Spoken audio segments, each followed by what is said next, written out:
рӯзи душанбе 13 июн дар деҳлии нав эътирози дастаҷамъӣ ба қайд гирифта шуд, ки дар он ба ваҷҳи умум донишҷӯён зидди тахриби хонаҳои фаъолони мусулмон садо баланд карданд.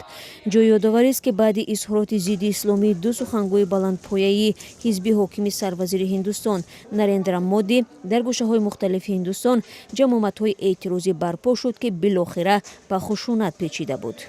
охири моҳи май Нупур Шарма ва Навин Кумар Ҷиндал, ду фаъоли воломақоми ҳизби ҳокими Баҳарата Ҷаната, дар мунозираи телевизионӣ ва шабакаҳои иҷтимоӣ изҳороти таҳқиркунандаи мусулмононро нашр намуданд.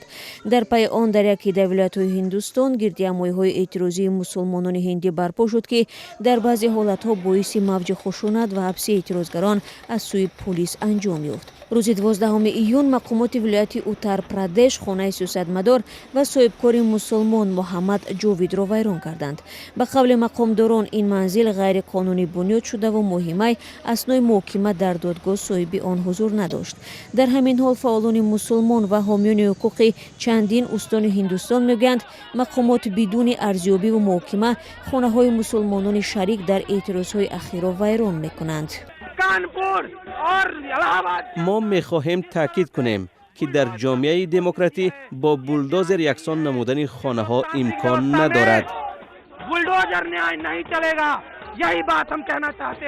ҳафтаи гузашта ҳизби ҳокими Баҳарата Ҷаната узвияти ду мақомдори ёдшударо қатъ намуда, иброз дошт, ки таҳқири ягон дину оинро қабул надорад.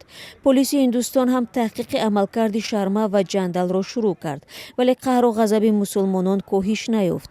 изҳороти таҳқиромези ду сиёсатмадори ҳиндиро дар кишварҳои дигари олам аз ҷумла Қатар, Арабистони Саудӣ, Имороти Муттаҳидаи Араб, Оман ва Эрон маҳкум карданд.